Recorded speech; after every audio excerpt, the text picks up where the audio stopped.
It is the Doomsday Podcast. Not long after that crazy Cowboys game, which you thought had ended a few times, and then it finally ended with a Mukwamu interception. And I think Mukwamu was one of those players that was chasing McLaurin on that. May have been the last one to fall down, actually. I mean, again, just think about what we would be talking about right now if they'd lost that game in overtime. And I do realize there are fans out there who are like, well, that would have been the better outcome because of the draft. And, of course, the players and the coaches don't approach it that way at all. But we'll put that in perspective, and we'll talk about that as Ed and I do the Doomsday Podcast. But, Ed, this one had it all. And, I mean, one of the craziest endings we've ever witnessed. And, first half, Brandon Aubrey's missing kicks. It's 3-3 at the half. It felt like a miracle that the Cowboys were even able to do that, to get it to 3-3. It was an eyesore of a football game until the fourth quarter, really. And then, I mean, just craziness broke out. Ed, I know you always have something at the ready to put this in perspective. It did make NFL history on just like a special teams note, because there were the PATs that were missed, 2 PATs. There was the block kick, and there were 2 kickoff returns for touchdowns, counting Wanye Thomas, which really, if he had made the proper decision, he should have set that thing down at about the 2-yard line, but he couldn't help himself. Instead, he made history. He made history. He made a mistake, but it made history because Dallas is the first team in NFL history with multiple kickoff returns for a touchdown in the fourth quarter of a single game. This is also the first time in Cowboys history that they've had multiple kickoff return touchdowns in a single game. And to think that both Kevontae Turpin and Wanye Thomas scored in the final minutes of the fourth quarter makes it all seem that much more remarkable to me.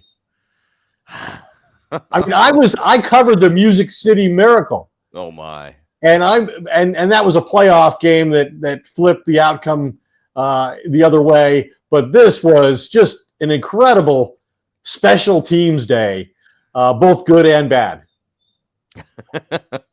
John Fossil, every week after the Cowboys play, they have Mike McCarthy available, followed by the 3 coordinators. And it seems like every time you're like, I'm not going to mix John Fossils today, but you can't ever miss John Fossils. I mean, between the 2 fake punts that they screwed up the last couple weeks and everything that happened in this game, I mean, you absolutely have to be out there tomorrow to hear how he recounts all of this.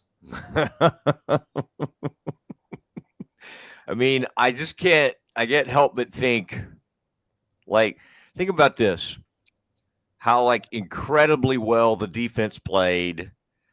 I mean, Washington couldn't do anything until the very end of the game. They finally had that long drive, but it took up enough time that it didn't seem like that was disastrous or anything. I mean, the defense kept the Cowboys in the game, and then, of course, Cooper finally got it going. Cooper Rush had a tremendous second half and ended up with a great day.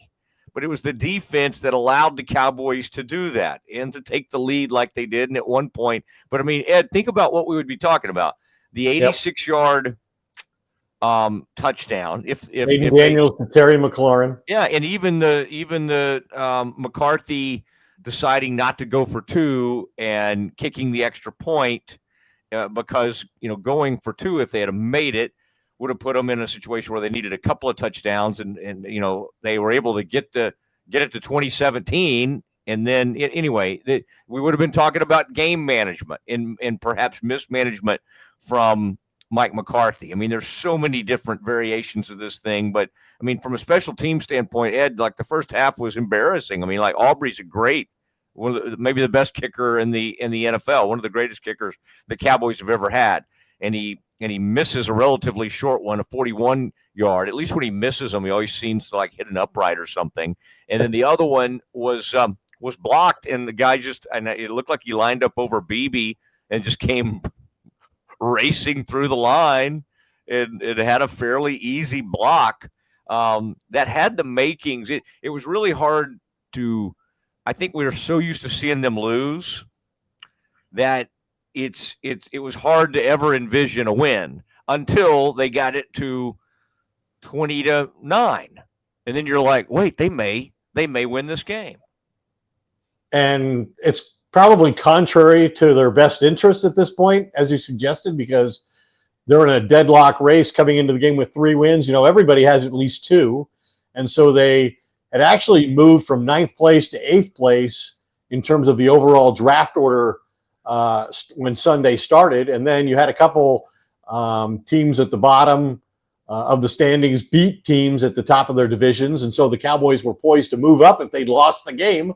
But obviously you see people have talked about this team quitting on Mike McCarthy. They totally contradicted that today.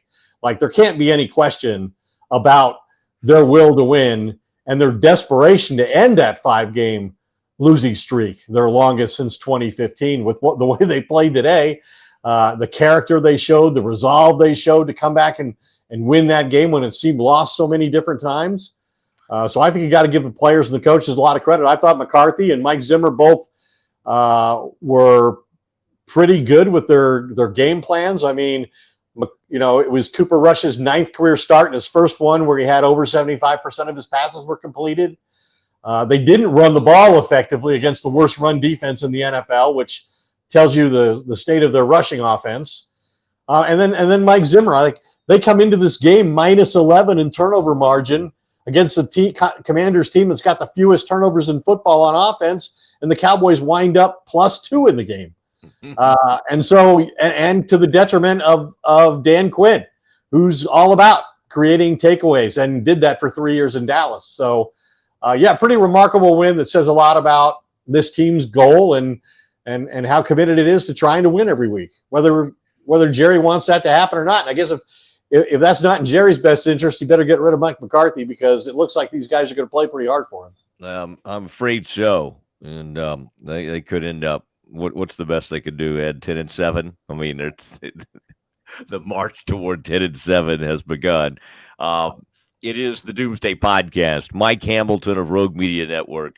Please play the music.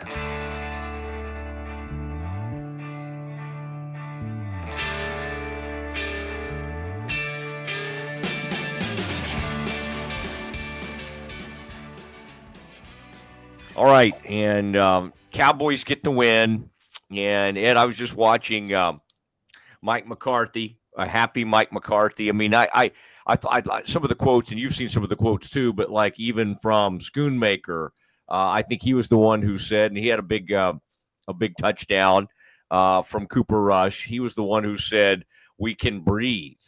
We can actually breathe now. And, I mean, there's a lot of different ways to go with this. And I would say what Turpin did, and we've seen him do it. I mean, he's one of the most dangerous return guys in the NFL. But, I mean, think about what happened in that moment. Like, it's 20, they've made it 2017. They've still got 2 timeouts, and, you know, it hadn't gotten the 2-minute warning. So you're like, oh, man. I mean, they're going to get the ball back and probably have a shot at this thing if the Cowboys don't get a first down, and we're wondering how they'll treat that and what Mike McCarthy will call. And Ed, I don't recall ever seeing a spin move that looked like that. I mean, he mishandled the ball. He mishandled the ball when he fielded it at the 5, and it rolled back to the goal line, and he runs back and picks it up, and then sort of runs toward the onrushing Commanders, and just for no apparent reason spins in the middle of the field. And between those two things, it seemed to get everybody out of their respective assigned lanes and created the very kind of broken field that he excels in. And, you know, he's now tied CeeDee Lamb for the team lead in touchdowns with 4. I think it's gotten to the point where you have to consider him one of the greatest free agent signings in franchise history. And this franchise has had a lot of great free agent signings over the years. But what a tremendous weapon he's become, both on offense and he's always been that on special teams. That's how he's made the team. And then, then Wanye Thomas doing what he did on an onside kicked directly at him and runs it in for the touchdown. The Washington kicker had a bad day. Yeah, and that's he's a former Sooner, 28-year-old Austin Seibert. We're sorry. He just got reactivated to the roster this weekend.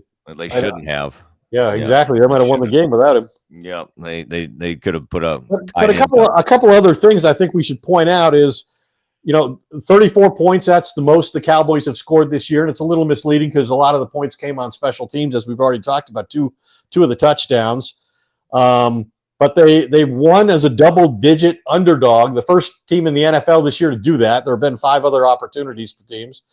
They did it while playing without the 5 players who count the most on their salary cap.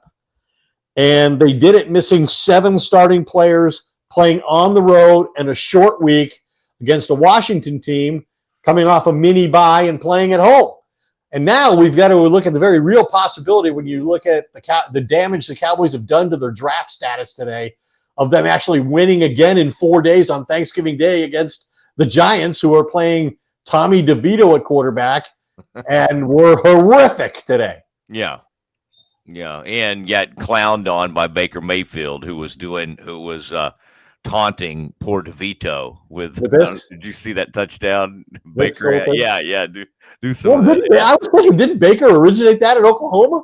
Didn't he used to do that all the time in Oklahoma? No, Johnny Football did that. That's man's. Oh, it was Johnny Football. Maybe I'm do that at A&M, but it was not. It wasn't like this is supposed to be kind of the Italian. Oh, the Italian thing. Yeah, okay. This was the thing that Johnny. This is the thing Johnny used to do. Yeah. Okay, to echo Ed's point. So the highest paid players on the Cowboys roster, the 5 highest: Dak, of course, DeMarcus Lawrence, Zach Martin, Trayvon Diggs, and Brandon Cooks, all missing out on this game. And Tyler Smith makes the trip, and they're like, no, he can't go. And so they're out there with an offensive line with Hoffman and they've got a backup quarterback who hasn't won a game yet in 2 previous starts this year, playing on the road on a short week, as I said, and he's got 2 rookie starting offensive linemen and 2 backup guards.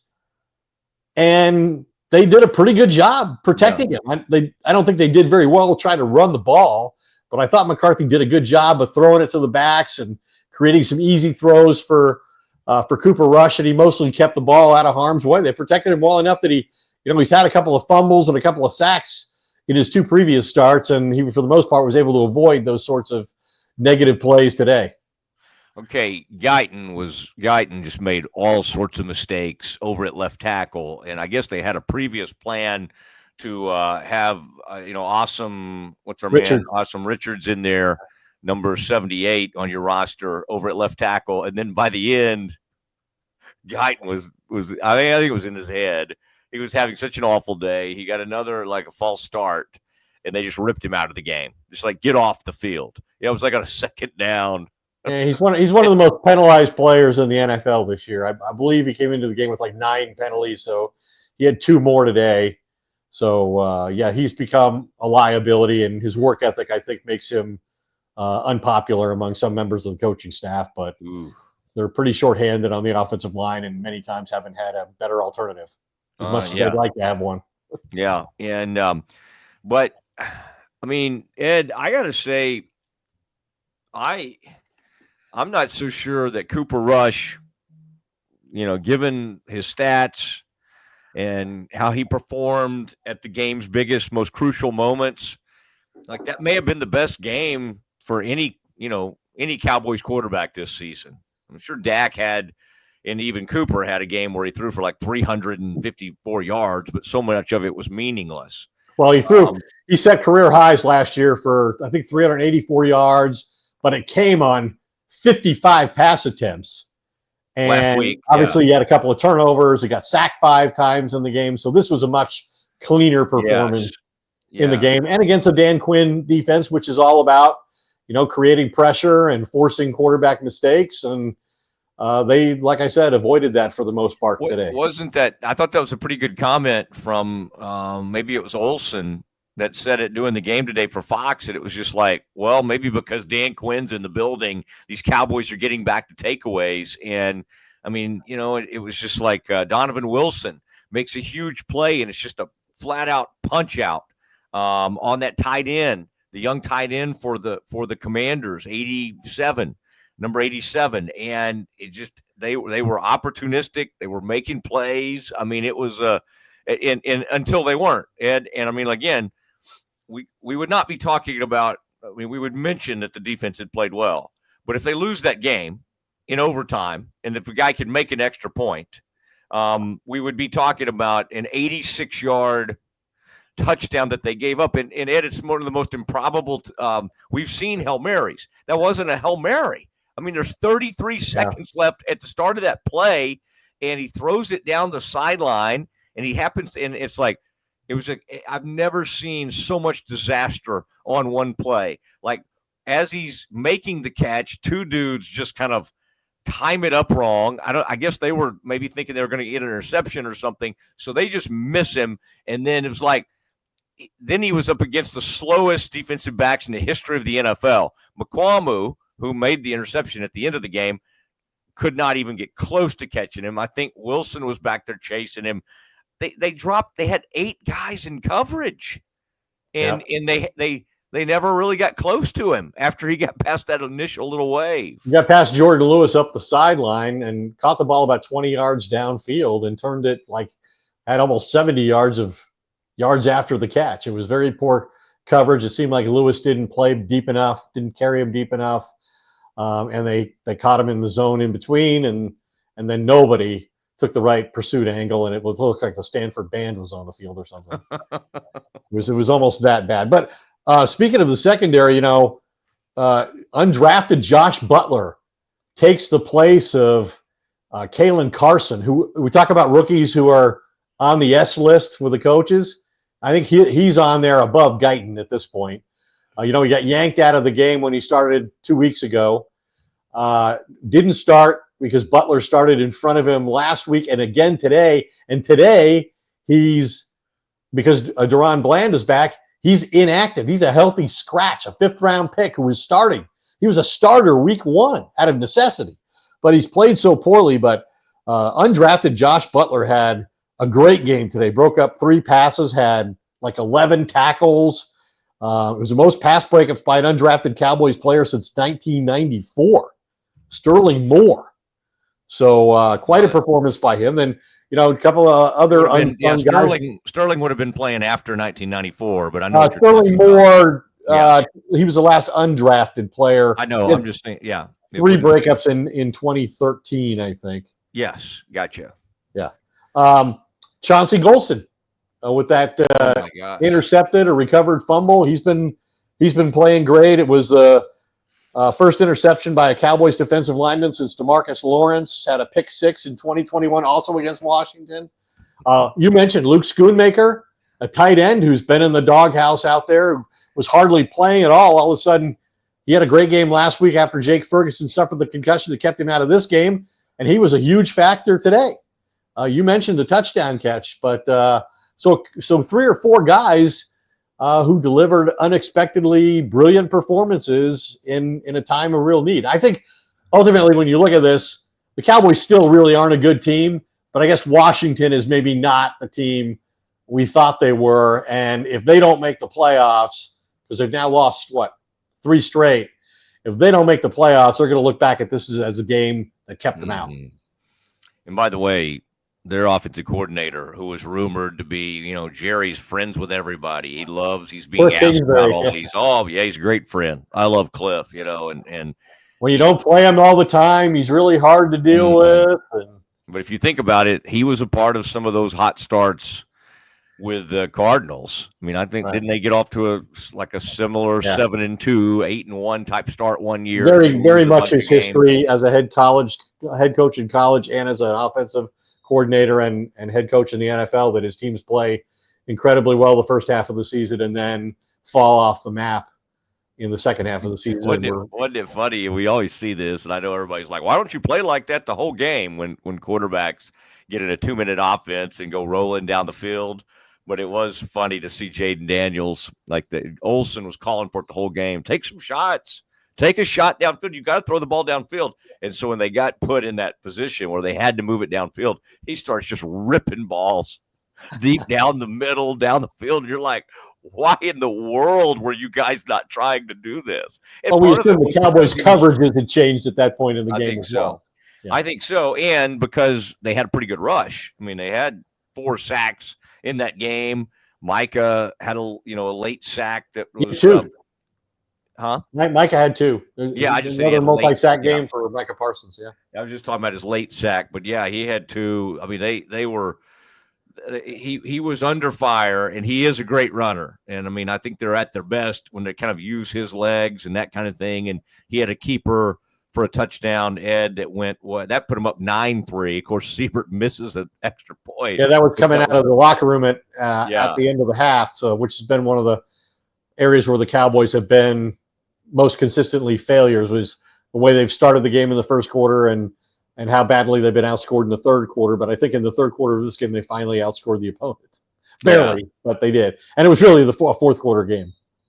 Yeah, I mean, I'm even thinking about some of those crazy plays that will just get looked over because of what Turpin did and then the other one. But, like, think about CD, who played really well. But, one of the things we've criticized him for is not always on some of those DAC interceptions. It's like, man, you could fight for the ball, or you could try to break it up, or you could. And today, it's like for Cooper Rush, he'll do that stuff. I don't know. Well, when the play was negated by an interference penalty, but his initial reaction was to give up on the play. He didn't realize the ball had been picked, and he kind of quit on the play. And the coaches on the sideline, who was yards away from him, were yelling at him to go, that the ball had been intercepted, and he did go back and punch it out. And he wound up having 10 catches in the game. And in fact, he passed Jason Witten for the most 10 catch games in Cowboys history with his 12th.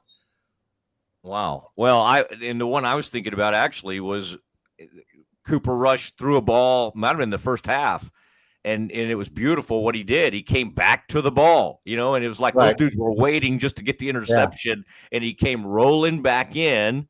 And they mentioned how, and again, you could just see it in real time. It's like, man, that was a great play because he's going full speed, he's open, and then he realized, this throw, if I don't, make a play on this ball, it's going to get picked off. And he makes the catch, and it's for a first down. So I thought, boy, you mentioned Schoonmaker. I mean, honestly, Dowdle had his moments. I mean, it's like, and I love now that's been given so much like notoriety that he was called the feature back. Like we thought Zeke was some kind of feature back. He hadn't started in forever. But the minute McCarthy, and I know it was big because it was the first time anybody from the Cowboys organization had just come out and said it. This was a failure. This running back by committee was a failure. Yes. It was like, this is our feature back. Rico Dowdle. And yes, but today, I mean, when you throw it to him, which is why I thought it was kind of humorous that like on one huge key drive in the fourth quarter, who do I look out there and see but Zeke? Zeke, they're handing the ball to Zeke, and I'm like, oh my goodness. And they still baffle me on some things. Like they wanted, I feel like they're almost trying to do things for Jerry, which is maybe all they do. But it's like, yeah, I guess we gotta do this Trey Lance package. Okay, send him in here. Like when they do it, they'll literally just have him hand the ball to CeeDee Lamb. The same thing Cooper Rush could do. Like there's nothing. Maybe they think just his very presence, the other team will be like, oh my gosh, we have to account for Trey Lance. Yeah, we have to defend the zone read now. Oh my goodness. Which isn't hard to defend if the quarterback, A, is never considered a passing threat, and B, never keeps the ball to run. So, like the only times he came in, really nothing happened. In fact, he played, right? Yeah, but he came in down around the goal line, and that play got blown up. I mean, I think he actually was able to get back close to the line of scrimmage. So here comes Cooper Rush back for second down, and then the second time they just had him in there to hand the ball for CeeDee Lamb, and you could almost read his body language, and it's kind of like, why am I even here? What am I doing why am I even on this team? You're making $5 million when you pick up your check on Tuesday. You'll feel better. You'll feel a little bit better about things. So, Cowboys win this thing 34-26. One of the wildest endings. And then, Ed, let's come back to one point though that we both brought up, and I know how fans are thinking. It's like, and I think the same fans that were kind of like hate watching that deal, like they were probably crestfallen when they gave up that touchdown and we're like, they're going to lose this game. And then they're kind of happy when that guy misses the extra point. And then it hits them. Oh my gosh. Like they had moved up, as Ed pointed out, to the number 8 team in drafting. And this has now dropped them out of the top 10. And this would be just like the Cowboys to end up like at 500 and go nowhere, but completely screw up their draft order. Have like the 16th, 18th pick in the draft. Yeah. To rally to get to 500 and to well, you can't finish 500, but the Travis Hunter pick is officially in jeopardy now. And without that pick, you can't get Dion. You get 2 players for the price of 1. What's going to be better? And Dion lost by the other day. Interesting. It's like, oh, Dion's not as attractive now. Dion lost to what, Kansas or something. Yeah. So anyway, but what do you, Ed? You've been around. Tanking has been in the past more of an NBA thing. It then became a little bit more of an NFL team, and we've seen teams sort of actively pursue that. In fact, like the Giants. The Giants are pretty good at it.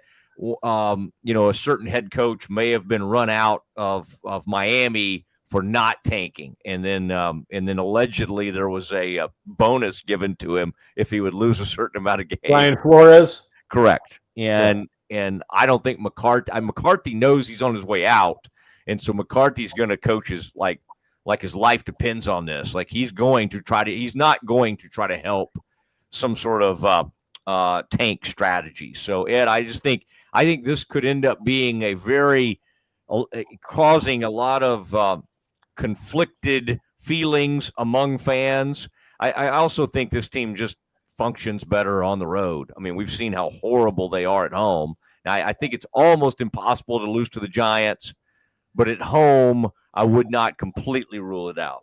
Well, when you're talking about tanking, I mean, the Giants have removed their starting quarterback and former number 6 pick in the draft, Daniel Jones, and started their number 3 quarterback over their number 2 quarterback. And they've done it strictly for financial purposes to protect $23 million. And we've seen other teams do it. The Broncos did it with Russell Wilson last year, and the Raiders did it with Jimmy Garoppolo and Derek Carr in recent years. But it causes all kinds of problems in the locker room because even if you're doing it to save money and you understand why they would have that kind of motivation, at the same time, you're asking these players to put their health on the line every week and invest fully in preparing to play well and win. And then you're denying them that very chance for your own purposes. And so that doesn't play very well. And we're seeing a lot of chaos with the Giants right now. And so you're asking the Giants to come off that loss and that whole situation and fly to Dallas and play on a holiday 4 days later. I can't imagine that's going to turn out very well. I think the Cowboys have beaten them 13 out of the last 14 times anyway, although that's been generally with Dak Prescott, the quarterback. But, yeah, I mean, so if you're talking about which teams are tanking, I think the Giants can be accused of that much more than the Cowboys.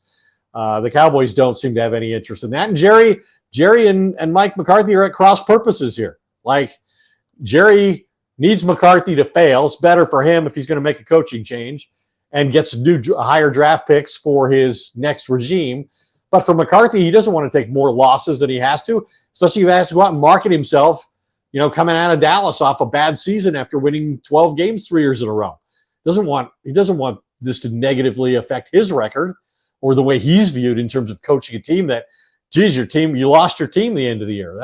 He doesn't want that to be the case, or the allegation by, when he meets with owners about other jobs. So, if Jerry doesn't want to win games, he wants to secure a draft pick, I guess he needs to fire Mike McCarthy during the season, which is what he said he won't do.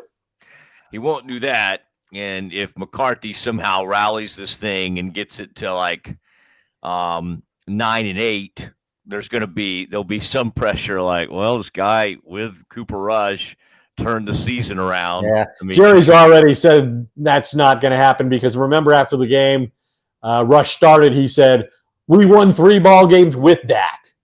So Jerry's well aware that this team was not good in his opinion, not capable of winning, not meeting his expectations, even when they had the highest paid quarterback in football. So he didn't want to hear that, well, Mike McCarthy lost Dak, and that's why they lost. All right. We'll have a few more thoughts on this. It is going to be time now. We need to bring in our former NFL scout and coach, Glenn Stretch Smith, who, Ed, is noted. he's very tough on the special teams coach. So there'll be parts of this where he'll probably get after Fossil, kind of a mixed bag, and there'll be part of it where he has to praise him. So this is going to be interesting. And I wanted to say a word about Marable Homes.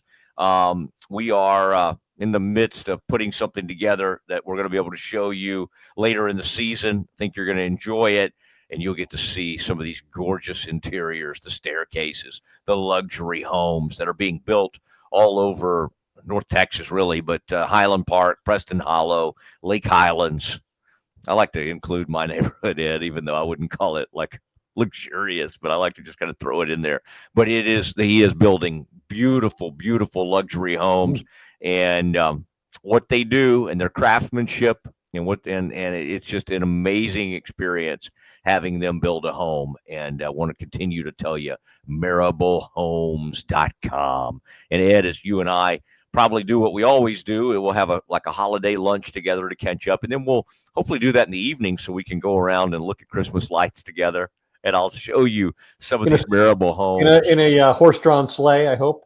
Yeah, we'll have a horse-drawn carriage, and it'll be right down there in the midst of Highland Park, and you'll love it. We'll have a blanket over us. It'll be the whole 9 yards. Okay, now it is time for the our scout, our coach, our friend, and a member of the WFAA staff, just like Ed Werder. It is Glenn Stretch Smith.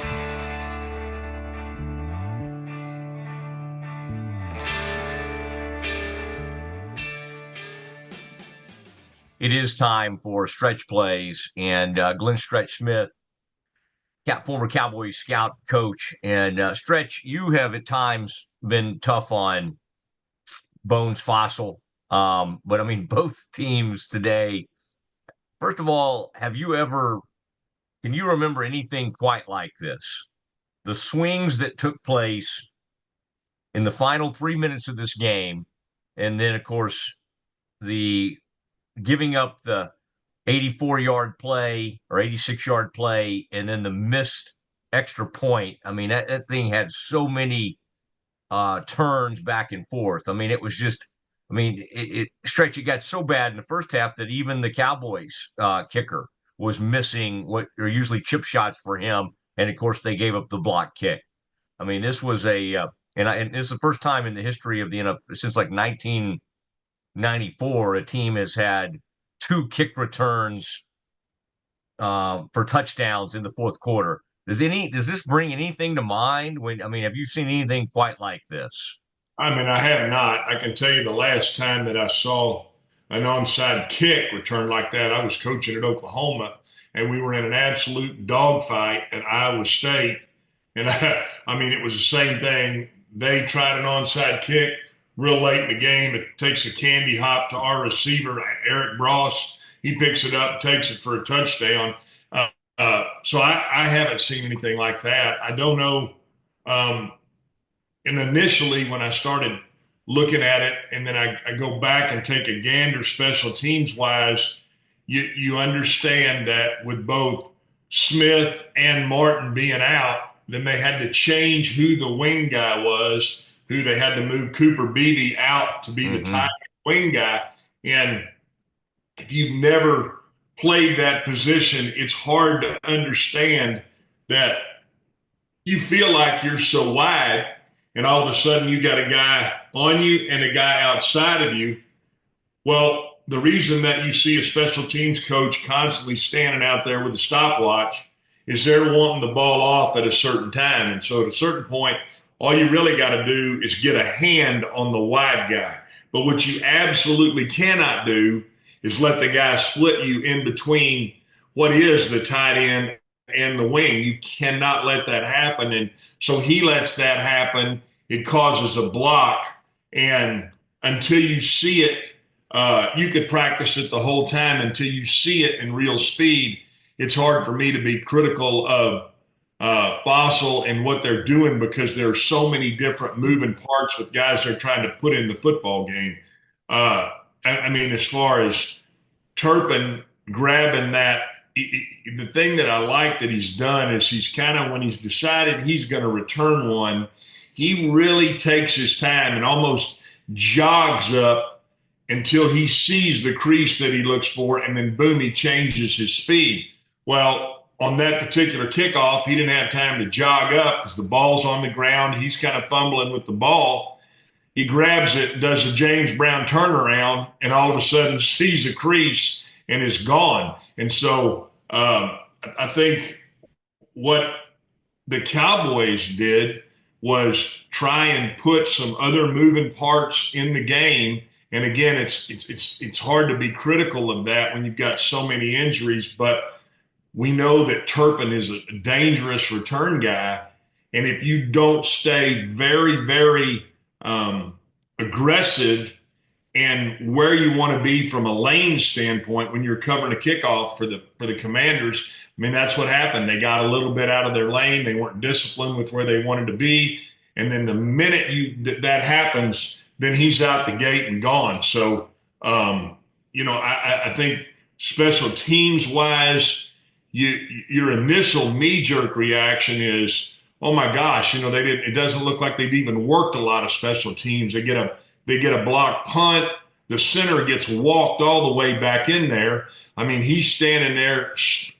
I've never seen that before. I've never seen a guy snap the ball and stand straight up like he's a jack-in-the-box guy and just get walked right back into the kicker. And so I think that's the one thing that you think, man, that's eye-opening and concerning, that they're turning that a certain way and he can't get but all those things, to me, all that's correctable. I'm not going to get on here and be critical of anything other than to say, I mean, Turpin is a dangerous guy and you have to give him that opportunity. And that's what the Cowboys did. He got the crease and he was gone. Going into this game, Tyler Smith wasn't able to go. They had gotten rotating with Awesome Richards out there at left tackle. Extremely tough day for Guyton.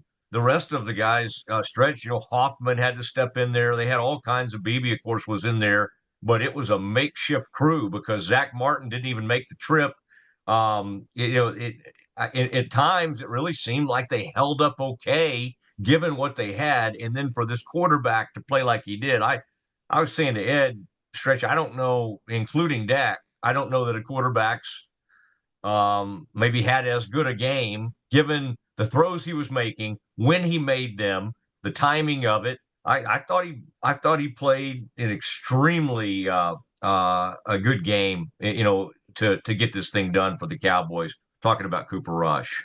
Yeah, I'm going to start with the offensive line, what you started with, and that's Mike Solari, the offensive line coach. I've always thought is a really good technician at teaching the little things from offensive line play, the little 6-inch step here, the little stab there, the little make sure your head placement is here. All of those little things he's very good at. And you could tell today with Bass and Hoffman coming in the game, they were well coached. They were well coached with how to step, taking the correct steps, taking the correct angles with when they throw the little wide receiver bubbles and the wide receiver tunnels. They were very coordinated with what they were doing up front. I mean, you make a good point. Guyton, it looks like he's starting to feel the pressure of being a first-round draft pick. He's making little mistakes. And I say little mistakes. I mean, there's no way you can line up off of the football and not get your head to break the plane of the center's rear end. You have to know that. And he's known that for a long time. That's not anything new. The other thing concerning is that then he jumps and you can't do that when you're playing so many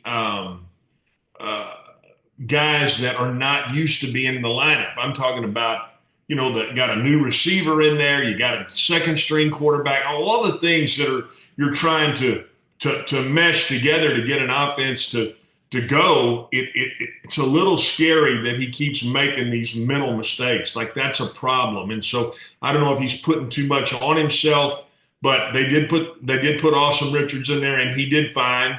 And so to be able, the key to what they could do offensively is able to run the football. And when you can get a hat on a hat inside, and when you can take good angles, all of a sudden then that allows you to boot off of it. That allows you to get that little action that Rush was able to get. And I mean, I think he threw, I want to say right around 50 yards, balls just where he booted out and dumped the ball, right into a team route or what's a flat route.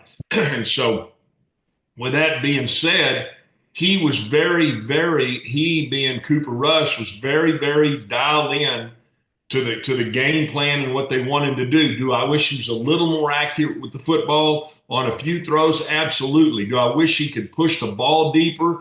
And he's got another 6 games to play. He's going to have to be able to push that ball deeper. But in this particular game, I mean, they went out and executed about as good as they could execute. And I'm saying that because, yes, did it disturb you? He had a ball batted when all he's got to do is dump the ball over the guy for a 15-yard gain. Absolutely. But at the end of the day, the offensive line did a great job today of protecting him and then allowing Dowdle to get some runs. And then I'm going to combine that with saying McCarthy did have a good game plan. I mean, they ran some toss. They got the ball outside some and were able to get the back and CD on the perimeter, and that allowed them to move the football and then be able to boot and do the things off of it. So, I mean, if you're realistically grading this football team and you're looking at how they played all throughout the football game, I mean, it's a winning effort. And style point and wins is hard to do. And do I wish they hadn't given up that deep ball? Yeah, but let me tell you something. It's hard to coach all that when you got Butler coming in there and you got guys coming in there that just were not ready to play. And we haven't gone to defense yet. I know we're trying to give the offense a grade. It's a winning grade. And overall, you have to be pleased with how Schoonmaker ran routes. Do I wish he'd cut off on the backside a little better? Yes. If you're sitting here grading him hard, you're like, damn, you had an opportunity twice. All you had to do is cut off the backside end. He doesn't do it, and they get smacked on a 3rd and 1, and they're not able to convert. But at the end of the day, he ran good routes, and as a backup player, it's hard to grade these guys critically. All right. On the defensive side, boy, you mentioned, I mean, Butler actually played extremely well today, and in fact, it was like the most pass breakups by an undrafted player in many years. They had Sterling, former SMU player, back in the early aughts, early 2000s. Sterling Moore, I think, was his name. But man, that was a really nice performance. And then you get Deron Bland back. Diggs didn't make the trip, and still Wilson makes wasn't that interesting stretch? I mean, they on the TV they made the statement. They're like, well, they got the same building as Quinn, and they start getting takeaways, and they were opportunistic. They were ripping the ball out. Donovan Wilson punched the ball out one time. That was I think, to use your word, that was a winning effort on defense for most of the game. Yeah, I think if you're honest with yourself and you look at it, I mean, those are things that Mike Zimmer coaches. Yes, those are things that Dan Quinn coached. Yes, those are things that every defensive coordinator in the NFL coaches. I like that. It felt like let me say it this way. The Cowboys played with a level of intensity today on defense, and they were able to do that because guess what? The offense wasn't going 3 and out. They weren't going 3 and out 4 or 5 straight times in a row. And when you can do that, defense is really about chasing the football and giving great effort. At the end of the day, I don't care at what level. You can go to Pee-wee level, go to high school football, you can go to junior college football, you can go to Power 5 football, you can go to the NFL. All defensive coaches coach chasing the football with great angles, because when that happens, then good things start to happen. And I think that's what you saw today was a defense that was getting after it. I mean, they were, And as a Cowboy fan, if you're a Cowboy fan, you've got to take your hat off to Mike McCarthy and Mike Zimmer, because the team is still continuing to buy in and they're playing hard. And that was the difference in today's game was Wilson. Yeah, he got beat on the route, but he didn't give up. Bang, he peanut punches the ball out. They get a huge turnover. Those are things that, to me, you're starting to buy into what's going on. And I think that if you're Mike Zimmer, you have to be extremely proud of how those guys played. All right. So strong performance. Stretch, the Cowboys now improved to 4-7, and they really have some beatable teams. What is your thought on, fans that are mad that if they reel off some wins here, they're going to hurt their draft position, knowing they were 8th coming into the game? As a former coach, but also a former scout, knowing where if this is going to be a new regime and you're likely not going to make the playoffs, how do you look at that? How do you account? Because there are people out there like, well, they screwed up and they won a game. I guess you probably don't have it in you to even look at it from that angle.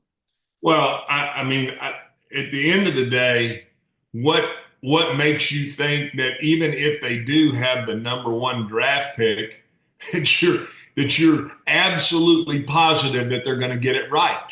I mean, we've seen and played this game. I mean, I could flip over the card and say, well, no, okay, got the number 1 draft pick and draft another defensive lineman out of Michigan, and now you got your sack full of tacos. Yeah, I mean, there's a lot of different angles to look at, and so do I ever consider myself in this position right here where you've got start of the day, you had 7 games to play, I believe. When you've got that many football games to play, you're trying to win. You are wanting to win, and you're wanting to put your best effort out there, because no matter what anybody says or how anybody looks at it, when you put yourself on the football field and it's in a game, it's like drawing in a Sharpie pen. It's forever. It's forever. Anybody's going to be able to go back, Google up that football game, look at that football game and see. And so that's part of your resume. That's part of what you're putting out there. And do you think for 1 second that any of these guys want to put a less than great effort out there on the field where somebody could look and point, watch Sports Center or Stephen A. Smith or any of these other guys that are analysts and put a less than great effort out there to say, well, we were just trying to get the number 1 pick? I mean, at the end of the day, I get it. You want a great draft pick. Yes, I get it. You want to be able to flip the switch next year and say, well, we have the first pick in the draft. We're going to pick 1, we're going to pick 33, and we're going to pick whatever it is, 70, whatever that number is. We'll have 3 picks in the top 100. And holy cow, can we turn this thing around? Well, when you look at it realistically today, do you not feel better about a guy like Chauncey Golston who's playing his butt off? Or do you not feel better about Thomas? Yeah, he got beat a couple times, but playing his butt off. All of a sudden, Jordan Lewis now playing outside, playing his butt off. There were some guys to me that were, and so I'll never buy into that. Mm-hmm. Hey, we're screwing it up here. Let's finish the season strong. Let's go see if we can get some wins here. And who knows how this thing's going to play out. And I'm not at all looking at the other side of it. I'm saying that at the end of the day, I'll never buy into the feeling that you need to go out there and just tank it so you can get the first pick. All right, there he goes. Glenn Stretch Smith. After the Cowboys game, you can watch him this evening, WFAA 10:30 Sports Special with Joe Trahan. And he'll be reacting to all of that as we get ready for Thursday's game. Stretch, quick turnaround. I'll talk to you on Thanksgiving. Thank you very much, sir. Have a great evening. Sorry to bother you tonight again, Mosley. See you later. Okay, there he goes. Glenn Stretch Smith with Stretch Plays.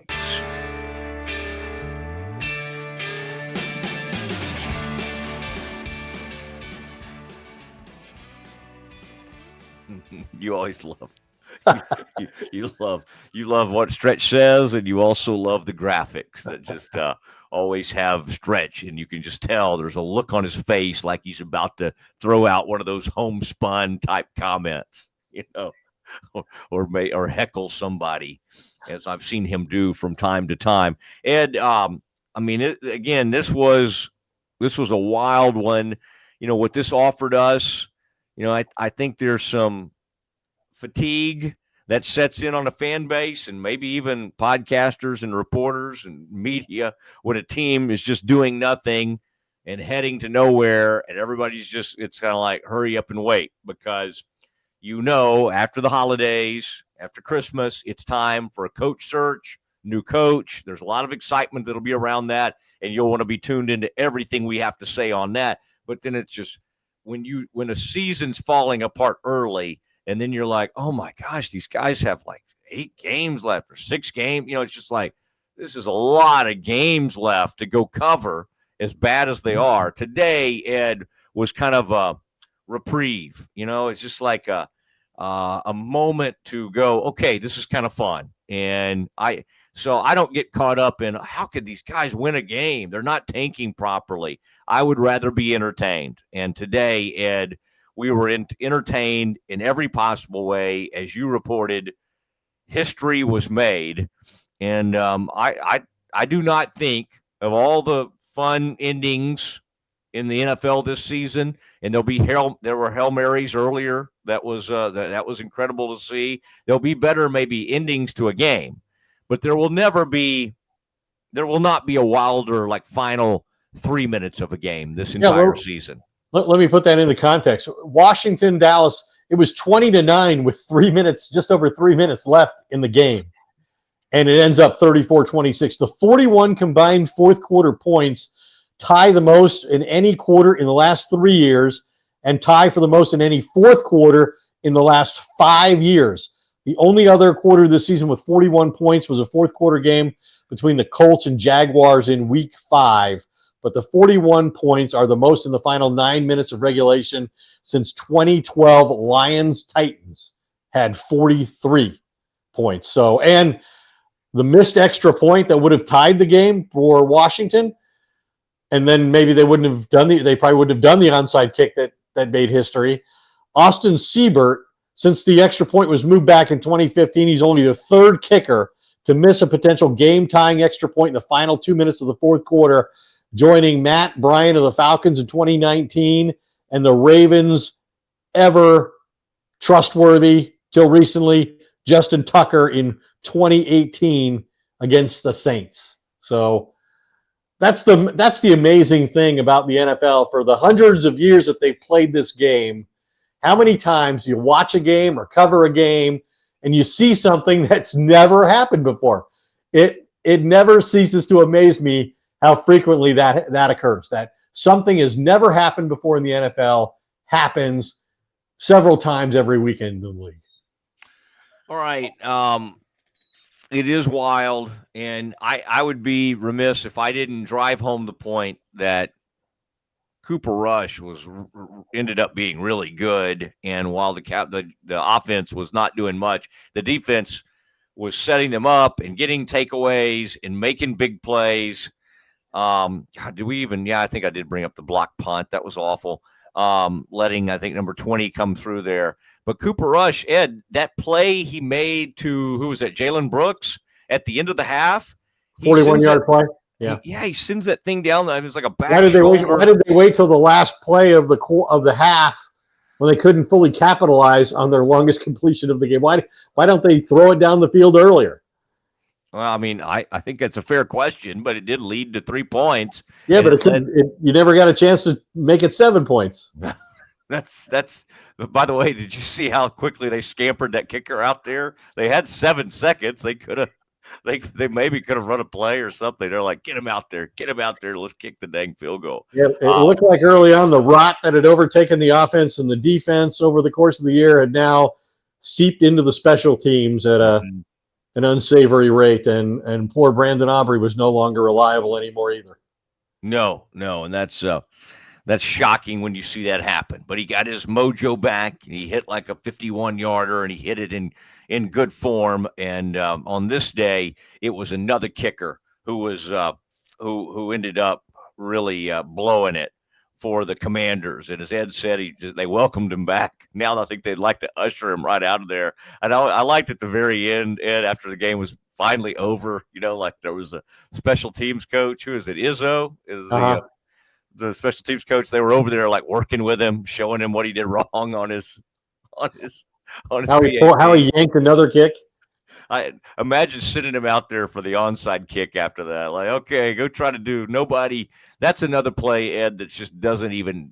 Nobody has a chance at it anymore. I think that they've legislated the ability to get an onside kick. It's so much has to happen. There have been two successful onside kick recoveries this year, and the Cowboys had one of them. Yeah, it's true. That's true. On the by the way, they did the old school. Siebert tried to kick it to himself. They used to. That goes back to the Cowboys. Septien used to be okay at that. Like kind of he'd kick it down there and go recover it off. He'll knock them all off the 10-yard line and let the kicker recover it. Yeah, let the kicker recover it, and doesn't really happen anymore. And some big catches. Tolbert makes the big touchdown catch on the ball. It was, again, he made plays. Brooks made plays. Even Ed, who's our new friend, I believe Mingo. I saw Mingo catch. Mingo had a play. Yeah, Mingo reached out there. But again, big day for the quarterback, and the Cowboys get a 34-26 win. It's a quick turnaround for the Doomsday Podcast. We want to wish our folks a happy Thanksgiving, early Thanksgiving. Have a great holiday leading up to it. And then Ed and I will be ready to jump on with you and react to the Cowboys and the Giants on Thanksgiving Day. And that, of course, will happen this Thursday. And so that'll be fun. Ed, that'll be great. Are you carving up any? What are your responsibilities leading up to Thanksgiving? Jill's already started cooking stock and making pies, and my responsibilities are basically limited to carving at this point. Are you good at that? I am pretty good at that. Do you use? I use an electric knife. Knife, yeah. Yeah, the electric. And then, of course, I'll help clean up and everything, but depending on circumstances surrounding the game. Yeah. I mean, I would hope that Doomsday would be your primary focus. Oh, yeah, definitely. I'm sure, Joe. It always is. That's so gallant of you to help clean up, by the way. I think that really is.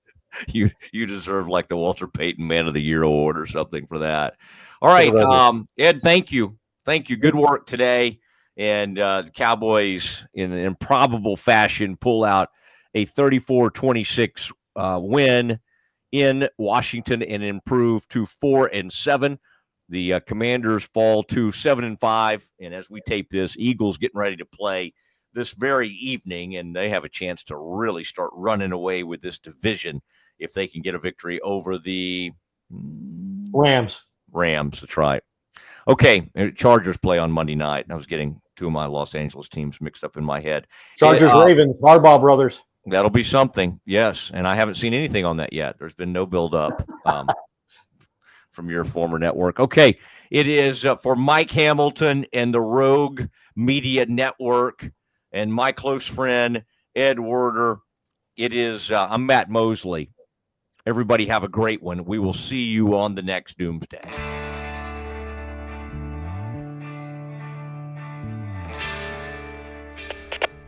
We are Rogue Media Sports.